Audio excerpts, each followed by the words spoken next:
Bung Rocky sering berkata, sopan santun itu adalah bahasa tubuh begitu. Pikiran itu tidak memerlukan sopan santun. Pikiran yang disopan santunkan adalah sebuah kemunafikan begitu.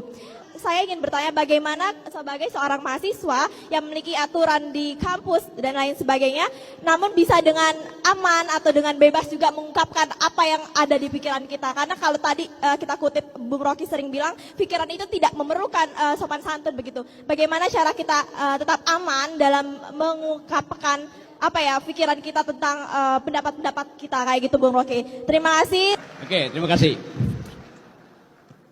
Yang capres belakangan ya, karena itu pertanyaan paling berbahaya nanti. Yang dari terakhir dulu, dia tanya tadi, apa alasan dan apa fasilitas untuk menjamin bahwa pikiran itu diucapkan demi kebenaran. Kira-kira itu poinnya. Ini ada mimbar akademis itu. Mimbar ini di dalam tradisi akademik adalah hak setiap orang yang punya dalil.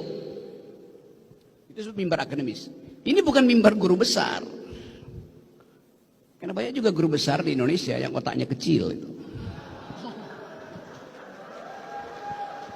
Mimbar ini disediakan atas alasan kebebasan mimbar akademis.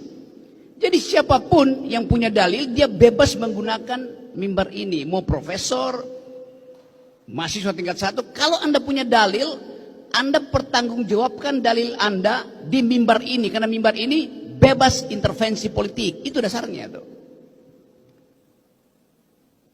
Lalu pertanyaan di belakangnya ingin menguji saya bahwa sering saya katakan bahwa tidak ada sopan santun atau bahkan tidak diperlukan sopan santun di dalam wilayah pikiran. Sopan santun itu bahasa tubuh, bukan bahasa akal. Jadi ngapain Anda sopan santun di dalam pikiran? Sopan santun artinya minta untuk tidak diganggu karena hormat. Pikiran yang tidak diganggu itu bukan pikiran. Pikiran disebut pikiran kalau dia diganggu. Pikiran disebut pikiran kalau dia dipertengkarkan. Kalau saya ucapkan sesuatu dan saya ucapkan dengan cara sopan, maka saya minta supaya pikiran saya jangan diganggu. Maka tidak ada dialektika, tidak ada didaktika. Konyol.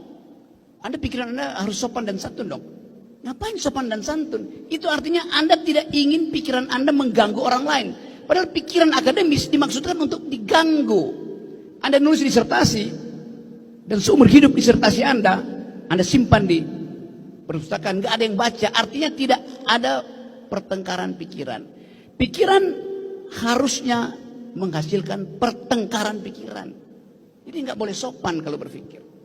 Bahasa tubuh kita sopan, tapi jangan sampai pikirannya jadi sopan. Artinya pikiran itu tidak mau dikritik. Kekuasaan selalu bilang begitu. Kritik dengan sopan dong. Kritik dengan sopan artinya jangan kritik. Konyol. Bisa bedain ya.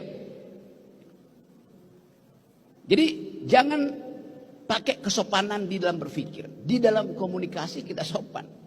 Tadi saya sengaja ucapin hal-hal yang tadi orang bilang, oh itu nggak sopan itu. Oh silahkan. Supaya menimbulkan kerusuhan. Pikiran dimaksudkan untuk menimbulkan kerusuhan. Anda jangan hormati pikiran. Anda tentang pikiran itu. Baru timbul didaktika. Pedagogi of thinking artinya do produce contradiction. Itu dasarnya. Nah, apa beda berpikir dan berdoa? Kalau Anda sedang berpikir, Anda harus diganggu. Kalau Anda sedang berdoa, Anda jangan diganggu. Jadi kalau Anda nggak mau diganggu pikiran Anda, itu artinya Anda sedang berdoa.